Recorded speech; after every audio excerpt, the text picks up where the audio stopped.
Hey everyone, how's it going? Pixel saying today I'm giving you some tips and tricks on how you can escape as human on Killer Klowns from Outer Space. So there is 5 different escapes in total on this game for human, and I'm going to tell you all the different items that you need and what you need to prepare yourself for going towards those escapes in the game.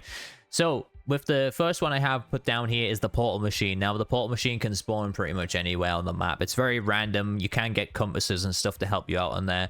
It does look like sort of like a little console that you can check out. It'll have a green light there, so you can kind of know, oh, I need to go in that direction. That's where the portal machine will be. So bearing in mind, every objective in this game, you need to remove the cotton candy away from there. So you will have to remove the cotton candy, which takes a little bit of time. Then you'll have to install one spark plug, and then you'll have to install the next spark plug by hitting a bunch of skill checks as well. And on top of that, you will then have to activate the machine after that. So there's like 4 different stages there, you know, removing the cotton candy, 2 spark plugs, and then starting the machine. And the starting the machine doesn't take too long as well, but it does take a little bit of time. Just bear that in mind going for the portal machine. I've only had 1 or 2 portal machine escapes so far. It's not really an objective that I like to go for because it does seem a little bit difficult just for where the location is as well. Sometimes it's not really, you know, hidden away. It's usually around the middle of the map, so it can make it quite difficult to get that one. And for the next one, it is the bunker. Now the bunker again it's sort of similar to the portal machine. It requires 2 items, and you'll have to remove the cotton candy again. So you remove the cotton candy, you will then fill up the gas generator on the side to generate the door, and then you also need to use the key card on top of that. However, this one's a little bit different because it only has 3 elements to it. So obviously you'll remove the cotton candy, you'll fill up the generator, then you'll use the key card, and then it should open up. So yeah, this one only has 3 elements to it, which makes it, you know, a little bit easier than the portal machine. However, I believe only 2 people can get out through that one. The portal machine works a little bit different, by the way. I forgot to mention that. Only 2 people can go out through the portal machine, and then it will close, and then it will require 1 more spark plug to start up again if somebody else wants to jump out of there as well.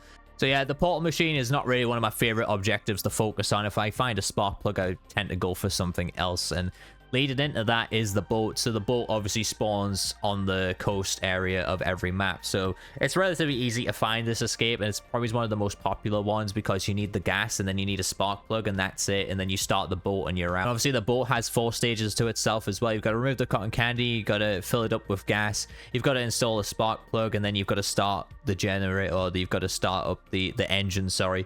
And then you can get on the boat, and you can have up to 3 people on the boat as well. It's pretty funny sometimes you get on the boat and then, you know, 3 people are just like cruising away and there's a person on the dock just left there. So yeah, unfortunately the boat gets a bit overweight there. You know, the boat's not a bad one. I've gotten out from the boat a few times. I've mainly been getting, I don't even think I've escaped through a bunker yet, to be honest. I've set the bunker up a numerous amount of times, but people have seemed to have used it for themselves, and then I'm being like, oh, okay, that's great.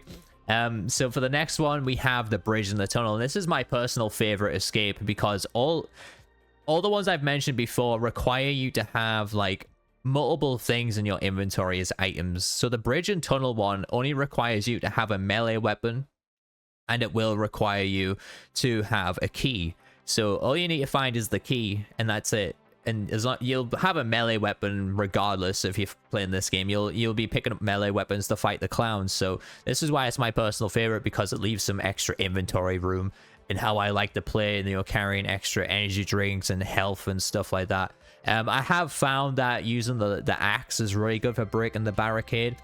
Sometimes you will require to use 2 melee weapons for that, but honestly, all you have to do is remove the cotton candy away from there, hit it with a melee weapon, and then use the key, and then, you know, you got to slowly cross, because if you don't slowly cross or go through the tunnel, it will instantly break and only 1 person get out then. If you slowly crouch and go through the tunnel or over the bridge, that means like up to 3 people can get out from that escape. So it's just to bear that in mind. Unless you're being chased by a clown, don't sprint out of those exits, so that way you leave it open for other people to escape through there as well. I think that's a very important thing to get across to you guys jumping into this game.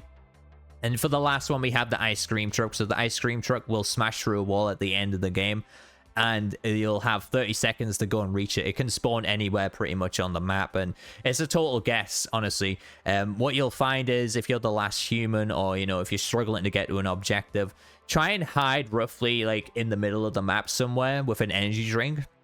It's a really good strategy because then you can just pop the energy drink and just, you know, beeline straight to the ice cream van, and hopefully a clown doesn't spot you, or hopefully, you know, the clowns miss you with the cotton candy stuff. And yeah, those are the escape methods that you have at your hands in this game, and that's what you've got at your disposal, should I say. Like I said, a lot of these require, you know, like 4 stages, and some of them require less stages. So I tend to go for the ones that require the less stages because they make it a little bit easier. But anyways, hopefully you enjoyed this video. Hopefully you found it informative. If you have any questions or comments about the game, feel free to leave them down below, and hit that subscribe button for more Killer Klowns content on this channel. And I'm in Pixels, and my awesome viewers. I'll catch you guys in the next one.